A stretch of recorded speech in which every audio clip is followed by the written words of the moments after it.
For as little information that there is out there about school administrators and student interaction, there are volumes written on parent-school relationships or building leader-parent relationships. Now, I'm sure you all know the consensus of the research I found. Right. Parent-school relationships are important and they're a good thing.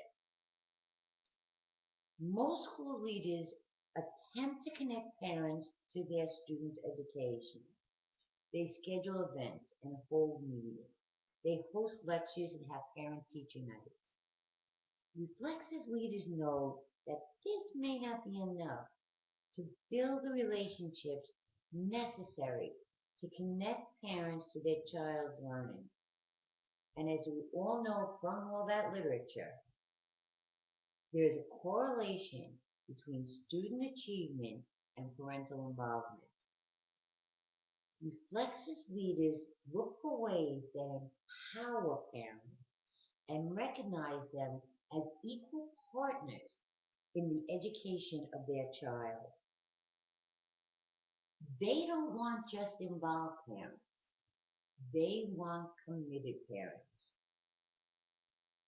They also recognize that all parents, regardless of income, education, cultural background, or whatever, want to be involved in their children's learning and want their children to do well.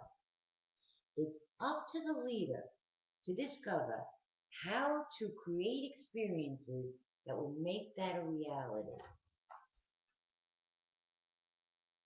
Reflexive leaders use active listening skills and an accuracy of understanding to look for those ways to more effectively connect parents to their child's learning.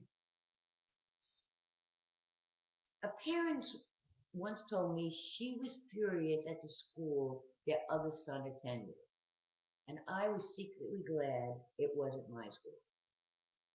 The school sent notifications via text to all emails to keep them up to date and involved with the happenings around the school, special announcements, and upcoming events. Now, that doesn't seem like a bad thing to me. And again, I secretly wish my school could have afforded that technology. However, she was a nurse at a local hospital and was unable to access her phone or check emails most days or some nights and weekends. She had repeatedly told the school this didn't work for her, but they continued to do it that way anyway. I decided to do a little research and looked at the end of the year parent surveys from about 15 random schools in the district. In 6 of those schools, parents chose email or text as their third choice out of 4 for preferred method of communication. That meant, for my small sample, that over 12% of parents in the district could feel the same way as the parent who spoke to me in the parking lot. Reflexive leaders know that in addition to active listening skills and accuracy of understanding, they have to ask the 5 whys to look at the situation. It was not that the parent I mentioned didn't want to know about her son's education or be involved. The school was not involving her in a way that made sense to her. We all know some of the tried and true methods of involving parents at the school or getting them to make a commitment. Reflexive leaders look at these and other possibilities to build relationships with parents and communicate that they are viewed as committed partners to every student's academic success. So, what are some ways? Explain the why of commitment. One of the main reasons parents give for not being more active in the school community is lack of time.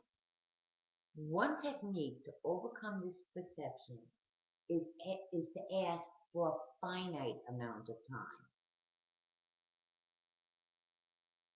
Ask each family member for 1 or 2 hours of commitment a year to the educational process.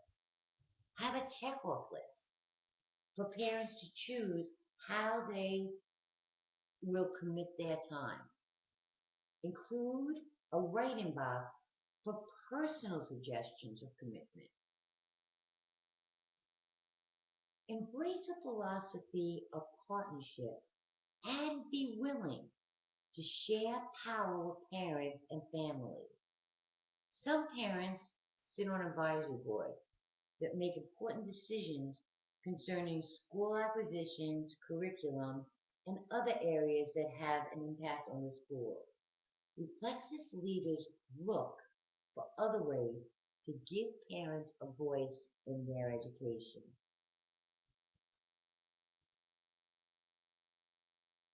Create a project that allows parents to be committed to the educational process.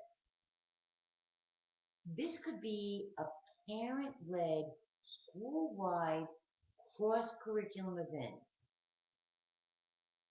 Teachers, parents, and students collaborate on choosing an event and working together to design all the elements of that event. One of my favorite examples of this was from a school in Florida. The parent-led team created a historical museum celebrating the school's prominent role in the civil rights movement. Parental involvement in the school through their commitment to this project went from 20% to 74%. Impressive. Have a regularly scheduled informational publication that includes important dates, deadlines, meetings, student achievements, and class activities. Also include your own thoughts on why we work as a community. Use multiple means to disseminate this information and make sure that you include the preferred choice of your school parents. Focus efforts to engage parents and other school community members on developing trusting and respectful relationships. Remove the blame and the us against them mentality. Remember, trust and respect are gained by the other person's belief or perception that you say what you mean and you mean what you say. Active listening and engaging in precision speech that is conversational, not confrontational, allows for the open exchange of ideas and the finding of different possibilities to situations.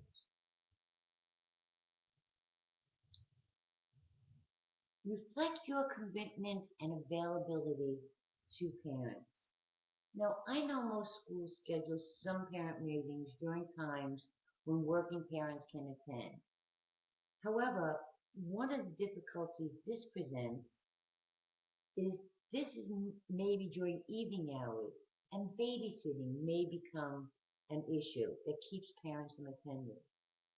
Consider Skype or G-chats for parents who might not be able to attend. Another technique for connecting parents to the school that I've used quite effectively was inviting parents to tea with me. 3 times a month, I would invite 5 or 6 parents to have tea with me to discuss general education topics, not specific student issues, or issues they might have about the school. Again, specific relationships or teacher issues. If they could pick a topic of their choice, the parents were asked prior what times were available, morning, afternoon, or evening, and to choose their three top months for tea. We randomly chose parents based on their preferences and had a 90% attendance rate for each session. Some of the suggestions and ideas turned into ad hoc committees with parents working to address the issues.